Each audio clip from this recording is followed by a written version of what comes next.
148 plus student-led startups, 11 exited startups, 12 cash flow positive startups. KL deemed to be university.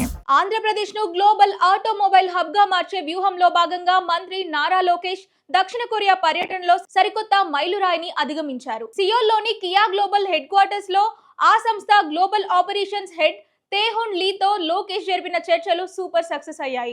Anantapuram Kia mother plant ను మరింత బలోపేతం చేయడంతో పాటు ఆ సంస్థకు విడిభాగాలు సరఫరా చేసే కొరియన్ అనుబంధ పరిశ్రమలను ఏపీకి తీసుకురావడమే లక్ష్యంగా ఈ భేటీ సాగింది. కూటమి ప్రభుత్వం ఇన్వెస్టర్లకు పరుస్తున్న రెడ్ కార్పెట్ వేగాన్ని చూసి కొరియా బిజినెస్ మీడియా సైతం స్పీడ్ ఏపీ అంటూ ప్రశంసల వర్షం కురిపిస్తోంది. కేవలం సాంప్రదాయ వాహనాలే కాకుండా భవిష్యత్తుకు కేర్ ఆఫ్ గా మారబోతున్న ఎలక్ట్రిక్ వెహికల్స్ విడిభాగాల తయారీ యూనిట్లను కూడా ఏపీలోనే ఏర్పాటు చేయాల్సిందిగా లోకేష్ కోరగా కియా యజమానం సానుకూలంగా స్పందిస్తూ భవిష్యత్తు పెట్టుబడుల విస్తరణలో ఆంధ్రప్రదేశ్కే తమ ప్రథమ ప్రాధాన్యత ఉంటుందని హామీ ఇచ్చింది. రాబోయే రోజుల్లో మరిన్ని కొరియన్ కంపెనీలు ఏపీకి రానుండడంతో మన అనంతపురం గ్లోబల్ ఆటోమొబైల్ మ్యాప్ పై నిలవడం ఖాయంగా కనిపిస్తోంది.